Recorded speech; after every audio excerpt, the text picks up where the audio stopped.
టీవీ3 news కు స్వాగతం. ముందుగా హెడ్లైన్స్.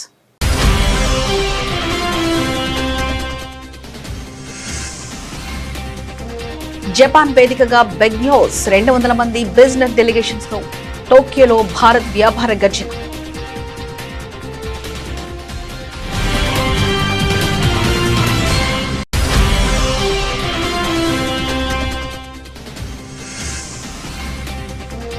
ప్రపంచంలో 5వ అతిపెద్ద ఆర్థిక వ్యవస్థ భారత్. అమెరికాతో ట్రెండ్ వార్ వేళ కెనడా సంచలన వ్యాఖ్యలు.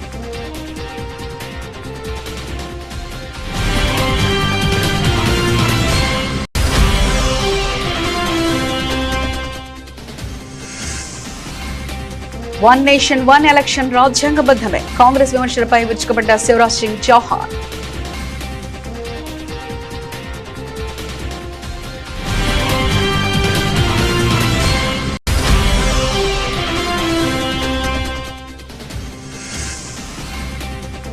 దేశ రాజధానిలోని అయ్యప్ప ఆలయంలో వైభవంగా ఓనం వేడుకలు.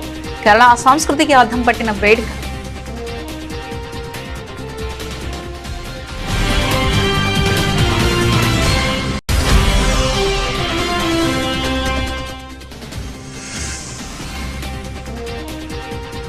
ఎన్నికల రాజకీయం నుంచి తప్పుకుంటున్న సిద్ధరామయ్య ప్రజాక్షేత్రంలోనే కొనసాగుతానని స్పష్టత.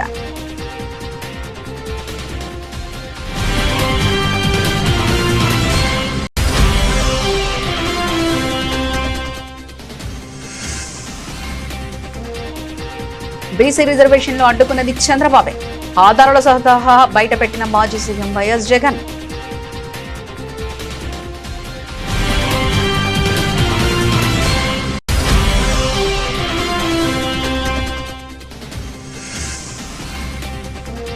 ప్రపంచ బ్యాడ్మింటన్ లో భారత్ సత్తా. యంగ్ షెల్టర్ ను అభినందించిన సీఎం రేవంత్ రెడ్డి, మంత్రి శ్రీధర్ బాబు.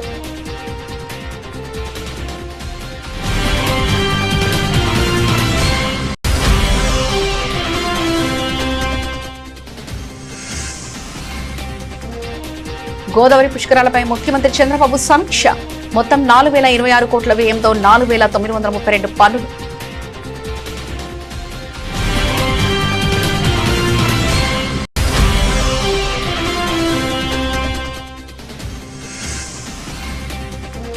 రేవంత్ రెడ్డి నిర్ణయం సుప్రీంకోర్టు తీర్పులకు విరుద్ధం. యుఎల్సి భూముల వివాదంపై బీఆర్ఎస్ పోరుబాట.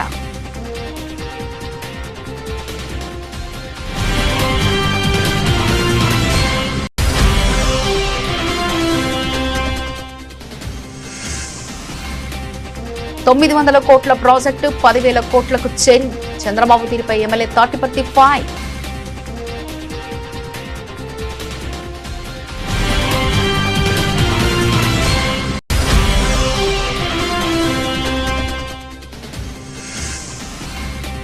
బంగ్లాదేశ్ హిందువులకు రక్షణ లేదు. రిటైర్డ్ టీచర్ కుటుంబ హత్యపై హిందూ మహాజ్యోత్ నిరసన జ్వాలలు.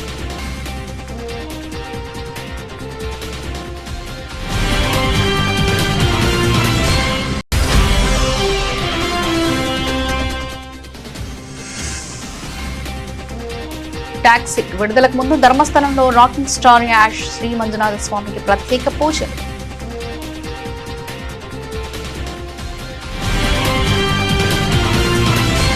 Anchor part 1. భారత్ జపాన్ దేశాల మధ్య వ్యాపార పెట్టుబడి సంబంధాల్లో ఒక కొత్త అధ్యాయం ప్రారంభమైంది. జపాన్ రాజధాని టోక్యోలో పర్యటిస్తున్న భారత కేంద్ర వాణిజ్య పరిశ్రమల శాఖ మంత్రి పీయూష్ గోయల్ ఒక సంచలన ప్రతిపాదన చేశారు.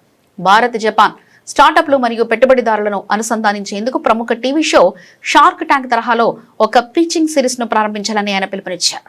జపాన్ పర్యటనలో భాగంగా జరిగిన స్టార్టప్ రౌండ్ టేబుల్ సమావేశంలో పీయూష్ గోయల్ మాట్లాడుతూ గత 7-8 ఏళ్ల క్రితం ప్రారంభించిన $1 బిలియన్ నుంచి $1.5 బిలియన్ ఫండ్ ఆఫ్ ఫండ్స్ ద్వారా సహ పెట్టుబడిదారుల భాగస్వామ్యంతో ఏకంగా $10 బిలియన్ పెట్టుబడులను ఆకర్షించగలిగామని వివరించారు. తాజాగా డీప్ టెక్ రంగాన్ని ప్రోత్సహించడానికి మరొక $1 billion second fund of funds ను కూడా అందుబాటులోకి తెచ్చామని ఆయన వెల్లడించారు. We started with a $1 billion, $1.5 billion fund of funds to seed startups about 7-8 years ago. It's been used to catalyze investments of about $10 billion along with other co-investors through the AIF model. We have recently launched the second startup fund of funds of $1 billion, which we believe will give a big leg up to the deep tech sector, where this money is going to be focused on. And we invite Japanese investors to co-invest along with this fund and along with other funds that are working through the AIF models in India,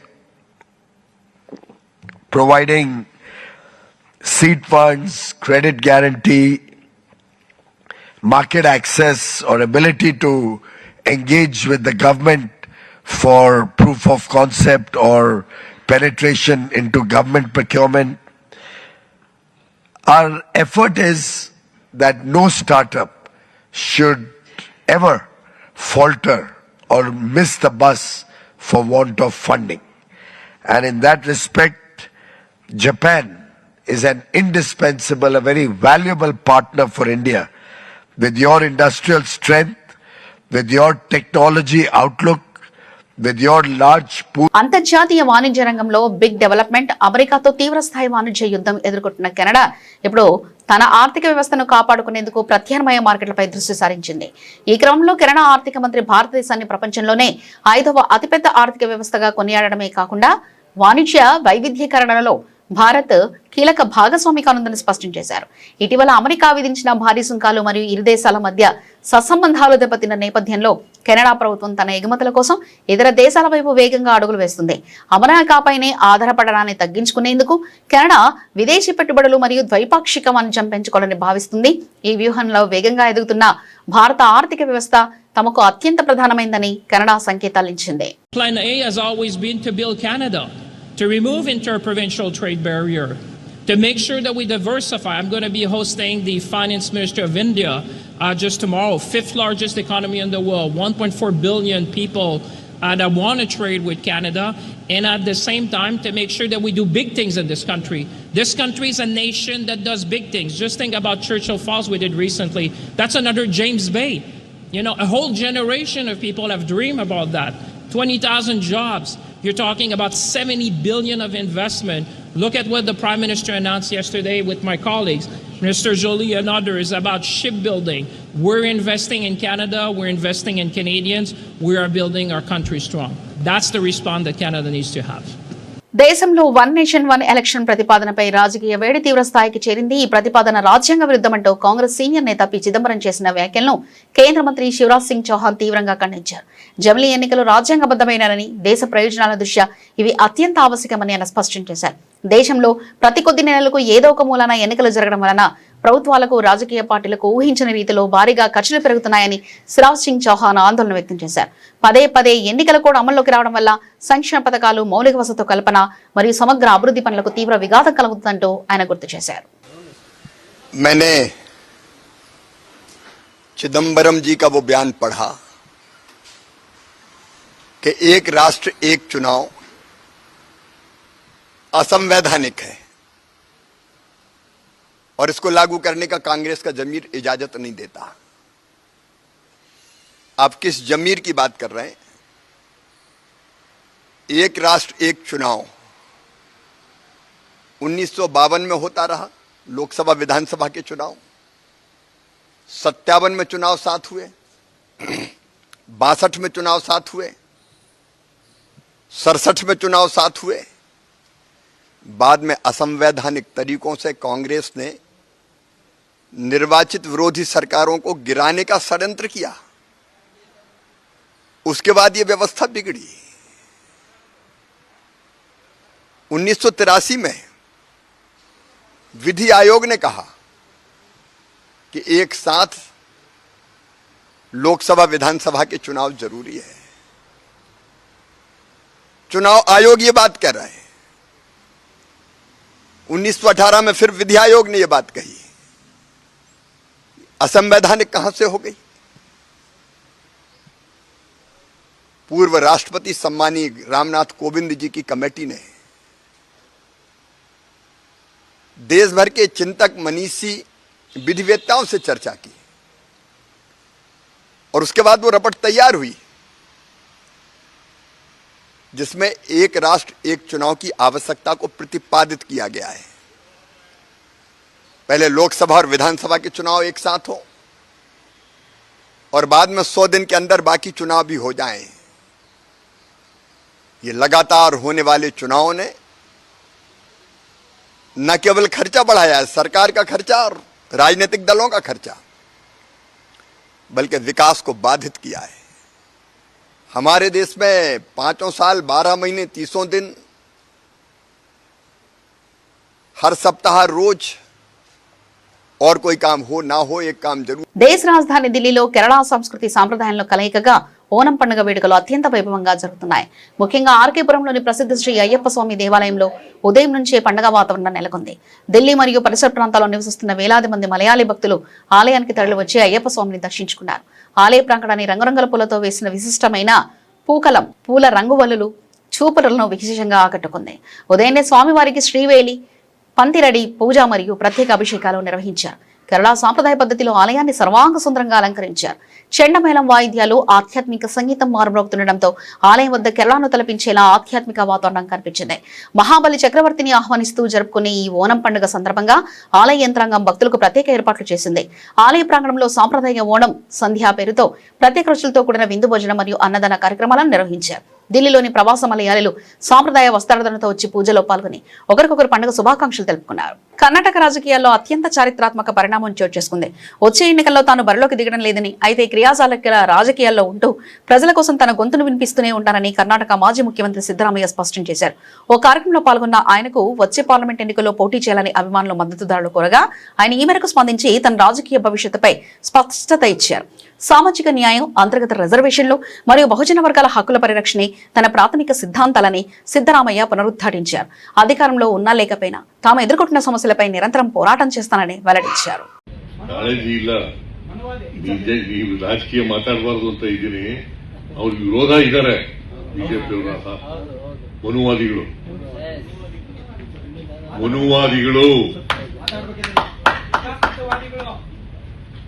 ಅವರು ವಿರೋಧ ಇದ್ದಾರೆ. ಹಿಂಗೆ ಮುಂದುವರಿಬೇಕು, ಆಗ ಮಾತ್ರ ನನಗೆ ಶೋಷಣೆ ಮಾಡ್ಲಿಕ್ಕೆ ಅವಕಾಶ ಆಗೋದು ಅಲ್ವಾ. ಬಡತನದಲ್ಲಿ ಇರಲೇಬೇಕು, ಶ್ರೀಮಂತಿಗೆ ಇರಲೇಬೇಕು, ಜಾತಿ ವ್ಯವಸ್ಥೆ ಇರಲೇಬೇಕು, ಚತುರ್ಣ ವ್ಯವಸ್ಥೆ ಜಾರಿ ಆಗಬೇಕು ಮಾಡಿ. ಬಾಬಾ ಸಾಹೇಬ್ ಅಂಬೇಡ್ಕರ್ ಅವರು ಸಂವಿಧಾನ ಆಕ್ಷೇಪ ಆದ್ಮೇಲೆ ಕಾನ್ಸ್ಟಿಟ್ಯೂಂಟ್ ಅಸೆಂಬ್ಲಿನಲ್ಲಿ ಅದನ್ನು ವಿರೋಧ ಮಾಡಿದವರು ಯಾರು? ಮನುವಾದಿಗಳಲ್ಲ. ಬಂದ ತಕ್ಷಣ ಎಂಥದ್ದು ಎಂಥದ್ದು ಗಾರ್ಡ್ ಒಂದು ಪತ್ರಿಕೆ ಬಂದಿದೆಯಲ್ಲ, ಯಾವುದು ಇಂಗ್ಲಿಷ್ ಪತ್ರಿಕೆ,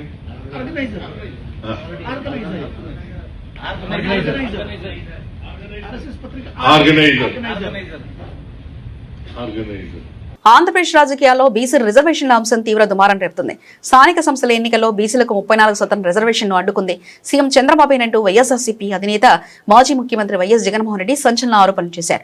మీడియా సమావేశంలో మాట్లాడిన జగన్ చంద్రబాబు నైజాన్ని కడిగి పారేశారు. తానెప్పుడు బీసీల వైపు ఉంటానని చెప్పుకునే చంద్రబాబు వెనకబడిన వర్గాల హక్కులను కాలరాశారని మండిపడ్డారు. తన అనుచరుడు బిర్రు ప్రతాప్ రెడ్డి ద్వారా హైకోర్టు, సుప్రీంకోర్టులో పిటిషన్ వేయించి 34% రిజర్వేషన్ను అడ్డుకున్నది చంద్రబాబేనని జగన్ ఆధారాలతో సహా స్పష్టం చేశారు.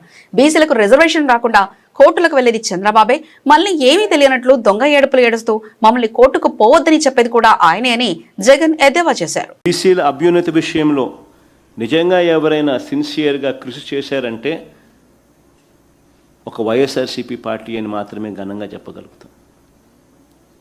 రాజకీయంగా, ఆర్థికంగా, సామాజికంగా వాళ్ళ తలరాతల్ని చిత్తశుద్ధితో మార్చాలని ప్రయత్నం ఎప్పుడైనా జరిగిందంటే అది వైఎస్ఆర్సీపీ ప్రభుత్వ హయాంలోనే. కోర్టులు కొట్టేసిన బీసీలకు ఆ మేరకు రాజకీయంగా ప్రోత్సాహం ఇవ్వాలి అని చెప్పి మాకు మేముగానే 34% కాదు, అంతకంటే పెచ్చుగా, అంతకంటే ఎక్కువగా ప్రాతినిధ్యం కల్పించి మా చిత్తశుద్ధిని మేము చాటుకున్నాం. మా క్యాబినెట్లో 25 మంత్రులు ఉంటే అందులో 11 మంది బీసీలు, అంటే 40% మంత్రి పదవులు బీసీలకు ఇచ్చాం. ఎస్సీ, ఎస్టీ, బీసీ, మైనారిటీ, కాపు ఈ 5 మందికి ఈ సామాజిక వర్గాలకు డిప్యూటీ సీఎం పదవులు మేము ఇస్తే ఇందులో 2 డిప్యూటీ సీఎం పదవులు BC and minority, 2 deputy CM పదవులు బీసీలకే ఇచ్చాం.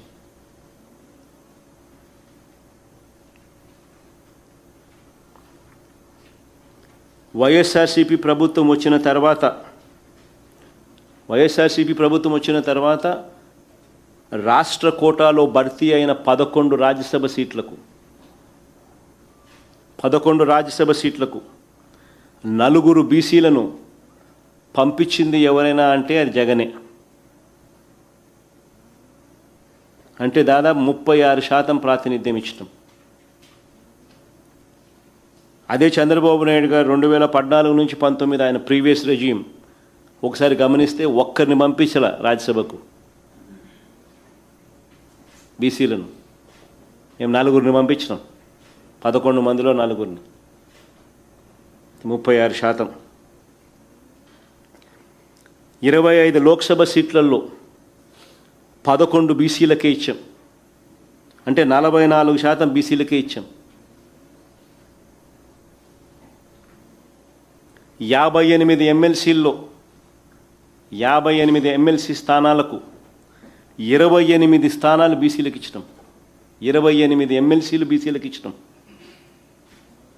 కౌన్సిల్లో ఈరోజు 58 కౌన్సిల్ సభ్యుల్లో 28 బీసీలకే ఇచ్చి నిలబెట్టాం. మేము పంపించిన 58లో అంటే 48% వాళ్ళకే ఇచ్చినాం. 13 జెడ్పీ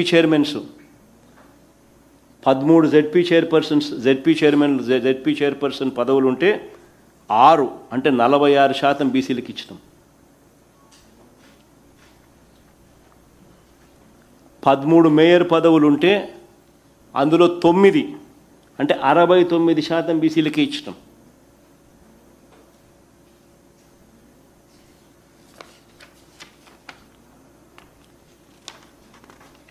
636 ఎంపీపీ స్థానాలు, మండల్ ప్రజా పరిషత్ ఎంపీపీ స్థానాలు 636 స్థానాల్లో 239 అంటే 38% బీసీలకే ఇచ్చినాం. Municipal chairpersons. ప్రపంచ బ్యాడ్మింటన్ రంగాన భారత పతాకాన్ని ఎగురవేసిన యంగ్ షట్లర్లు పుల్లెల గాయత్రి, గోపీచంద్ మరియు ట్రీసా జాలీలకు రాష్ట్రంలో ఘనస్వాగతం లభించింది. ప్రపంచ బ్యాడ్మింటన్ ఛాంపియన్షిప్ మహిళల డబుల్స్ విభాగంలో కాంస్య పథకం సాధించి చరిత్ర సృష్టించిన ఈ జోడిని తెలంగాణ ముఖ్యమంత్రి రేవంత్ రెడ్డి అభినందించారు. ప్రముఖ బ్యాడ్మింటన్ దిగ్గజం జాతీయ కోచ్ పుల్లెల గోపీచంద్తో కలిసి గాయత్రి, ట్రీసాలు జూబ్లీహిల్స్లోని ముఖ్యమంత్రి నివాసానికి చేరుకున్నారు. ఈ సందర్భంగా సీఎం రేవంత్ రెడ్డి వారిని ప్రత్యేకంగా అభినందించి శాలువతో సత్కరించారు.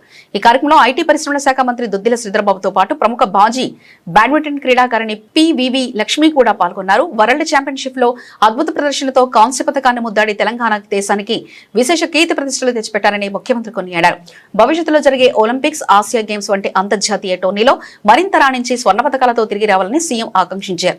అంతర్జాతీయ స్థాయిలో రాణించే క్రీడాకారులకు తెలంగాణ ప్రభుత్వం ఎల్లప్పుడూ పూర్తి మద్దతు మరియు ప్రోత్సాహాన్ని అందిస్తుందని సీఎం హామీ ఇచ్చారు. ప్రకృతి ఆరాధన, ఆధ్యాత్మిక చింతన మమేకం చేస్తూ గోదావరి పుష్కరాలు నిర్వహించాలని ముఖ్యమంత్రి నారా చంద్రబాబు నాయుడు అధికారులకు సూచించారు. ఎక్కడా పవిత్రత దెబ్బతినకుండా, భక్తులకు సమస్యలు తలెత్తకుండా ఇప్పటి నుంచే చర్యలు తీసుకోవాలని ఆదేశించారు. వచ్చే ఏడాది జూన్ 26 నుంచి జూలై 7 వరకు 12 రోజుల పాటు పుష్కరాలు అత్యంత వైభవంగా జరపాలని చెప్పారు. పుష్కరాలు కేవలం ప్రభుత్వం నిర్వహించడమే కాదని స్థానిక ప్రజలను భాగస్వాములు చేయాలన్నారు. పుష్కరాల్లో భాగంగా 4026 కోట్లతో చేపట్టిన 4932 పనులకు సంబంధించి పురోగతిపై సచివాలయంలో మంగళవారం ముఖ్యమంత్రి సమీక్షించారు. పుష్కరాలకు ఇంకా 10 నెలల సమయం ఉన్నందున త్వరితగతిన అన్ని పనులు ప్రారంభించి సకాలంలో పూర్తి చేయాలన్నారు. తెలంగాణలో అర్బన్ ల్యాండ్ సీలింగ్ మరియు సెక్షన్ 22A నిషేధిత భూముల వ్యవహారం తీవ్ర దుమారం రేపుతుంది. దశాబ్దాల క్రితం క్రమబద్ధీకరించిన ఆస్తులను కూడా రాత్రికి రాత్రి నిషేధిత జాబితాలో చేర్చడంపై రేవంత్ రెడ్డి ప్రభుత్వం బీఆర్ఎస్ సీనియర్ నేత మాజీ మంత్రి హరీష్ రావు తీవ్రస్థాయిలో వచ్చుకట్టారు. కుత్బుల్లాపూర్ నియోజకవర్గంలో 22A భూముల బాధితుల ఆవేదనను ఆలకించిన అనంతరం హరీష్ రావు మాట్లాడారు. 2008లోనే అప్పటి వైఎస్ రాజశేఖర రెడ్డి ప్రభుత్వం తెలంగాణ ప్రాంతంలో యుఎల్సి అర్బన్ ల్యాండ్ సీలింగ్ చట్టాన్ని రద్దు చేసిందని, దశాబ్దాల క్రితమే ఆ భూములన్నీ చట్టబద్దమైన పట్టాభూములుగా మారిపోయాయని గుర్తు చేశారు. కానీ ఇవాళ రేవంత్ రెడ్డి ప్రభుత్వం ఆ భూములను 2008 కంటే ముందు యుఎల్సి పరిధిలో ఉన్నాయనే నేపథ్యంతో సెక్షన్ 22A నిషేధిత జాబితాలో పెట్టడం అత్యంత దుర్మార్గమైన చర్య అని మండిపడ్డారు. 2008 సంవత్సరంలో రాజశేఖర రెడ్డి గారు ముఖ్యమంత్రిగా ఉన్నప్పుడు ఈ రాష్ట్రంలో యుఎల్సి యాక్ట్ను రద్దు చేయడం జరిగింది. అర్బన్ ల్యాండ్ సీలింగ్ను రద్దు చేసినారు తెలంగాణ రాష్ట్రంలో. యుఎల్సి రద్దు అయిపోయిన తర్వాత, యాక్ట్ చట్టం రిపీల్ అయిన తర్వాత భూములన్నీ ఫ్రీ అయినాయి కదా, లేఅవుట్లు అయినాయి, హుడా అనుమతులు ఇచ్చింది, గవర్నమెంట్ అనుమతులు ఇచ్చింది, ప్రజలు ప్లాట్లు కొనుక్కున్నారు, అక్కడ ఇండ్లు కట్టుకున్నారు. ఇవాళ రేవంత్ రెడ్డి ప్రభుత్వం ఏం చేసిందంటే 2008 కంటే ముందు నీ భూమి యుఎల్సీలో ఉంది అని చెప్పి ఆ భూములను తిరిగి యుఎల్సీలో పెట్టినారు. కాలనీలు 2008లో యుఎల్సీ రిపీల్ అయిన తర్వాత అంతకు ముందు ఎప్పుడో యుఎల్సీలో ఉండేని ఇవాళ యుఎల్సీలో కాలనీలు పెడితే ఎంతమంది ప్రజలు ఆగమవుతారు? సుప్రీంకోర్టు జడ్జిమెంట్లు వచ్చి, హైకోర్టు జడ్జిమెంట్లు వచ్చి కొన్ని భూములను ప్రైవేట్ భూములుగా ప్రజలు హక్కులు దొరికినాయి, లేఅవుట్లు అయినాయి, అక్కడ అపార్ట్మెంట్లు వచ్చినాయి, ప్రజలు ఇండ్లు కట్టుకున్నారు. ఇవాళ తిరిగి మళ్ళీ ఆ భూములను సుప్రీంకోర్టు జడ్జిమెంట్లో ఫ్రీ అయినటువంటి భూములను కూడా ఈ రోజు దాన్ని 22A పెట్టడం అనేటువంటిది ఇది సుప్రీంకోర్టు నియమ నిబంధనలను ఉల్లంఘించడమే అవుతుంది. ఇలా ఒక్క మాటలో చెప్పాలంటే మీరందరు కబ్జాదారులండి. రేవంత్ రెడ్డి ఏం మాట్లాడుతుండు? కబ్జాదారులే ధర్నాలు చేస్తుండ్రు.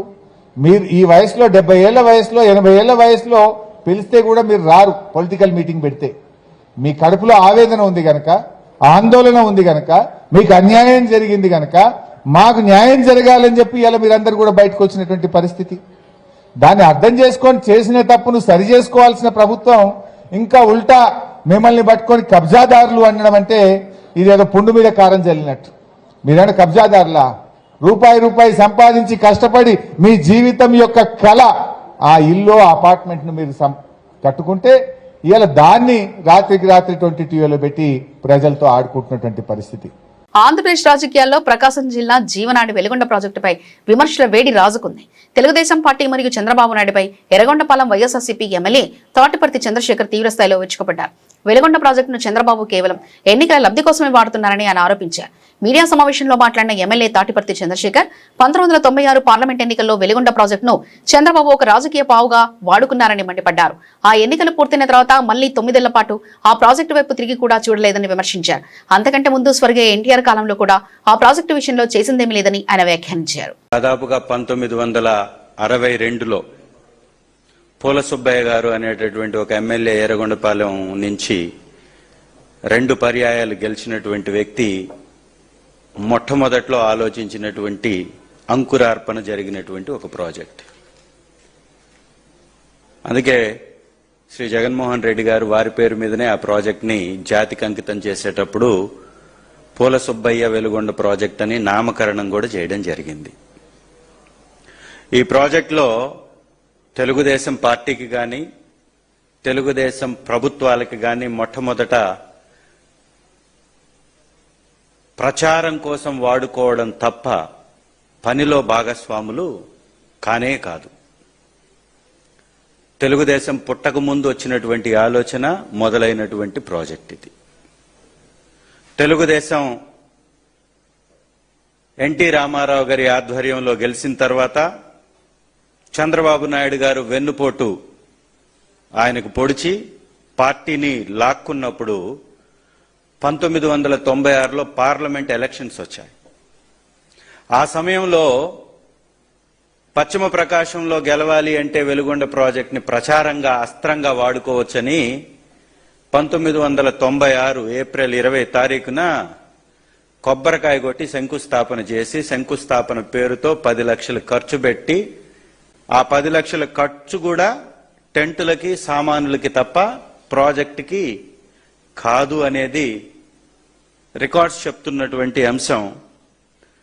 ఆ రికార్డ్స్లోనే మేము చెప్తే ఎట్లాగూ దాని మీద విషం చల్లుతారు, తప్పుడు ప్రచారంగా చిత్రీకరిస్తారని ఏఐ, చాట్ జీపీటీ, గూగుల్ ఇవి రెండిట్లో కూడా వెలుగొండ ప్రాజెక్టు యొక్క చరిత్ర ఏంటి అని కొడితే వస్తున్నటువంటి వివరాల సారాంశంనే ఈ పేపర్లో కూడా తీసుకొని వచ్చాను. మొట్టమొదట ఆ ప్రాజెక్ట్ స్టార్ట్ చేయడంలో కానీ, పని మొదలు పెట్టడంలో కానీ, పర్మిషన్ రావడంలో కానీ, డిపిఆర్ సిద్ధం చేయడంలో కానీ తెలుగుదేశం పాత్ర శూన్యం. 1996లో పార్లమెంట్ ఎలక్షన్స్ కి పావుగా వాడేశాడు వెలుగొండ ప్రాజెక్ట్ ని చంద్రబాబు నాయుడు గారు. ఈ బూడిద పార్టీ అధ్యక్షుడు ఆ వెలుగొండ ప్రాజెక్టుకి బూడిదని పూసేసి 9 సంవత్సరాలు తిరిగి చూడలేం. మళ్ళీ బంగ్లాదేశ్లో మైనార్టీ హిందువులపై జరుగుతున్న దాడులు మరియు దౌర్జన్యాలు మరోసారి అంతర్జాతీయ స్థాయిలో తీవ్ర ఆందోళన కలిగిస్తున్నాయి. రంగపూర్లో రిటైర్డ్ హిందూ ఉపాధ్యాయుడు గణపతి చక్రవర్తితో పాటు ఆయన భార్య 2 పిల్లలను దారుణంగా హత్య చేసిన ఘటన బంగ్లాదేశ్ వ్యాప్తంగా కలకలం రేపింది. ఈ దారుణ హత్యలను నిరసిస్తూ బంగ్లాదేశ్ జాతీయ హిందూ మహాజ్యోత్ ఆధ్వర్యంలో పెద్ద ఎత్తున నిరసన కార్యక్రమాలు చేపట్టారు. ఈ సందర్భంగా జాతీయ హిందూ మహాజ్యోత్ executive president advocate Pradeep Kumar Paul ప్రభుత్వ తీరుపై మౌలికవాదుల కుట్రలపై తీవ్ర స్థాయిలో మండిపడ్డారు. హిందువులను వేధించడానికి, ఈ దేశం నుంచి వారిని తరిమివేయడానికి ఇదొక కొత్త వ్యూహం. బంగ్లాదేశ్ లో హిందువులకు ఏమాత్రం రక్షణ లేదు. భవిష్యత్తులో ఇక్కడ హిందువులను వరుసగా హత్య చేసే ప్రమాదం ఉందని ప్రదీప్ కుమార్ పాల్ ఆవేదన వ్యక్తం చేశారు. బంగ్లాదేశ్ ప్రజలతో పాటు ప్రపంచ దేశాలు వెంటనే స్పందించి హిందువుల రక్షణకు చర్యలు తీసుకోవాలని ఆయన బహిరంగంగా విజ్ఞప్తి చేశారు. আমরা এই সমস্ত নাটক বুঝি, এই সমস্ত চালাকি করে হিন্দু নির্যাতন করা হচ্ছে। এটা হিন্দু নির্যাতনের নতুন একটা কৌশল, হিন্দুদেরকে দেশ ছাড়া করার জন্য কৌশল। আমরা এই প্রতিবাদ জানানোর জন্য আজকে এখানে একত্রিত হয়েছি। আমরা এদেশের জনগণ তথা বিশ্ববাসীর কাছে আবেদন, এদেশে হিন্দুরা নিরাপদ না, এদেশে হিন্দুরা মোটেই নিরাপদ না, এদেশে হিন্দুদেরকে মেরে ফেলা হবে। আপনি দেখেছেন আমাদের গোবিন্দদা পুঙ্খানুপুঙ্খানুভাবে আলামতগুলি বলেছে, তাদেরকে নাকি গলায় পেঁচিয়ে হত্যা করা হয়েছে, অথচ ঘর ছিল রক্তাক্ত। মেয়েদেরকে নাকি গলায় গামছা দিয়ে হত্যা করা হয়েছে, অথচ মেয়েদের শাড়ি কাপড় ছড়ানো ছিল। সবগুলি ঘটনা সাজানো হয়েছিল, সাজিয়ে কেন হিন্দু নির্যাতন নূতন কৌশল।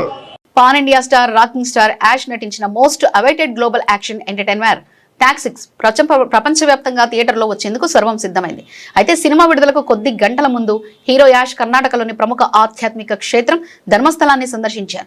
శ్రీ మంజునాథ స్వామి వారిని దర్శించుకుని ప్రత్యేక పూజలు నిర్వహించారు. చెన్నై మరియు హైదరాబాద్ లో జరిగిన ప్రమోషన్ అనంతరం మంగళూరు ఎయిర్పోర్టుకు చేరుకున్న యాష్ కు అభిమానులు ఘనస్వాగతం పలికారు. అక్కడి నుంచి రోడ్డు మార్గాన ధర్మస్థలం చేరుకున్న ఆయన ముందుగా ధర్మస్థల ధర్మాధికారి డాక్టర్ డి వీరేంద్ర హెగ్డాను కలిసి ఆశీర్వాదం తీసుకున్నారు. ఈ సందర్భంగా క్షేత్ర నిర్వాహకులు యాష్ ను సెలవుతో సత్కరించి శ్రీకార్యం సిద్ధిస్తుందని ఆశీర్వదించారు. అనంతరం స్వామివారి దర్శనం చేసుకుని ప్రత్యేక తీర్థ ప్రసాదాలు స్వీకరించారు. తన ప్రతి సినిమా విడుదల ముందు ధర్మస్థలం రావడం తనకు అలవాటైన సాంప్రదాయమని యాష్ ఈ సందర్భంగా గుర్తు చేశారు. తీరికలేని ప్రమోషన్ల వల్ల కొద్దిగా ఆలస్యమైనప్పటికీ విడుదల ముందే శ్రీ మంజునాథ స్వామి వారి ఆశీస్సులు తీసుకోవడం చాలా ఆనందంగా ఉందని, ప్రజలందరి ఆశీస్సులు మా సినిమాపై ఉండాలని ఆయన మీడియాకు తెలిపారు. మహిళల హక్కులు, సమానత్వం మరియు సమాజంలో పితృస్వామ్య ధోరణులపై కాంగ్రెస్ అగ్రనేత రాహుల్ గాంధీ చేసిన వ్యాఖ్యలు ఇప్పుడు జాతీయ రాజకీయాల్లో తీవ్ర చర్చనీయాంశంగా మారాయి. రాహుల్ గాంధీ వ్యాఖ్యలపై కేంద్ర మంత్రి గిరిరాజ్ సింగ్ తీవ్ర స్థాయిలో స్పందించారు. మహిళల హక్కులు, సమానత్వం గురించి మాట్లాడే రాహుల్ గాంధీ ముస్లిం సమాజంలో ఉన్న పితృస్వామ్య ధోరణులను మరియు మహిళలు ఎదుర్కొంటున్న ఆంక్షలను ఎదుర్కొనే ధైర్యం చేయాలని గిరిరాజ్ సింగ్ సూచించారు. కేవలం ఒక వర్గానికి లేదా ఒక కోణానికే పరిమితం కాకుండా ముస్లిం మహిళల హక్కుల కోసం కూడా రాహుల్ గాంధీ గలం విప్పాలని ఆయన పేర్కొన్నారు. సమానత్వం అనేది అన్ని సమాజాల్లోని మహిళలకు సమానంగా వర్తించాలని అభిప్రాయపడ్డారు. ఒకవైపు మహిళల సాధికారతపై రాహుల్ గాంధీ వరుస వ్యాఖ్యలు చేస్తుంటే, మరోవైపు బీజేపీ నేతలు ఆయన వ్యాఖ్యల్లోని ద్వంద్వ ప్రమాణాలను ప్రశ్నిస్తూ విమర్శలు గుప్పిస్తున్నారు. ఈ రాజకీయ వేడిపై కాంగ్రెస్ వర్గాలు ఏ విధంగా స్పందిస్తాయో చూడాలి. బులెటిన్ ముగించే ముందు హెడ్లైన్స్ మరోసారి చూద్దాం.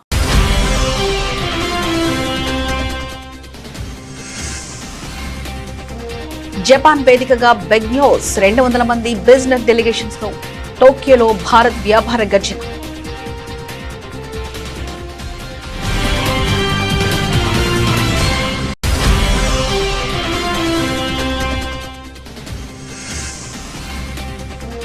ప్రపంచంలో 5వ అతిపెద్ద ఆర్థిక వ్యవస్థ భారత్, అమెరికాతో ట్రెండ్ వార్ వేళ కెనడా సంచలన వ్యాఖ్యలు.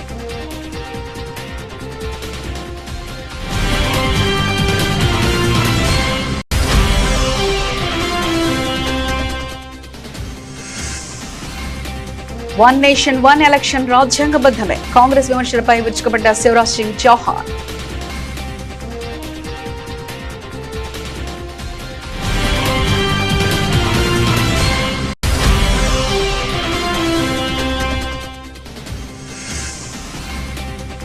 దేశ రాజధానిలోని అయ్యప్ప ఆలయంలో వైభవంగా ఓనం వేడుకలు, కేరళ సంస్కృతికి అర్థం పట్టిన వేడుక.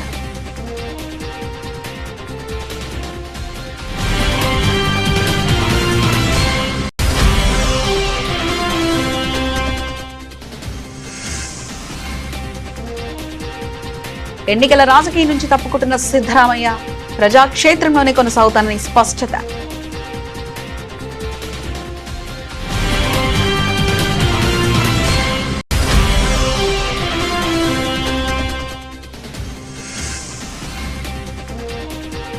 బీసీ రిజర్వేషన్లు అడ్డుకున్నది చంద్రబాబే. ఆధారాల సహా బయటపెట్టిన మాజీ సీఎం వైఎస్ జగన్.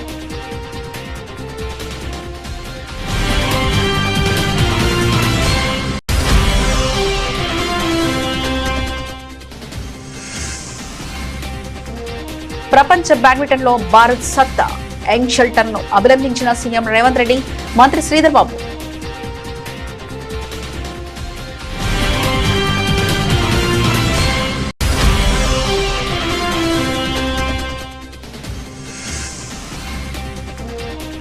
గోదావరి పుష్కరాలపై ముఖ్యమంత్రి చంద్రబాబు సమీక్ష. మొత్తం 4026 కోట్ల వ్యయంతో 4932 పనులు.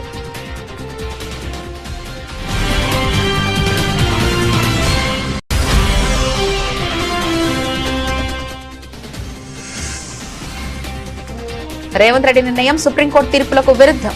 యుఎల్సి భూముల వివాదంపై బీఆర్ఎస్ పోరుబాట.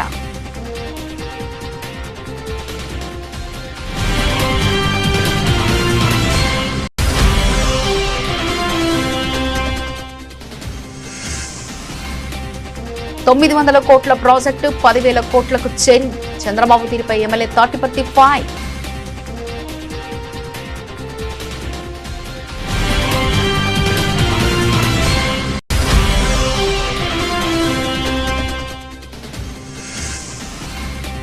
బంగ్లాదేశ్ హిందువులకు రక్షణ లేదు. రిటైర్డ్ టీచర్ కుటుంబ హత్యపై హిందూ మహాజ్యోత్ నిరసన జ్వాలలు.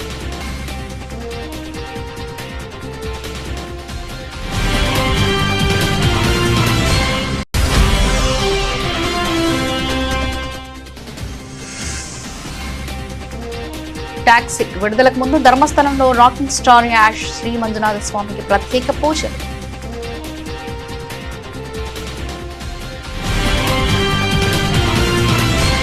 ఇవి ఇప్పటివరకున్న అప్డేట్స్. మరో బులెటిన్లో మళ్ళీ కలుసుకుందాం. అంతవరకు సెలవు. నమస్కారం.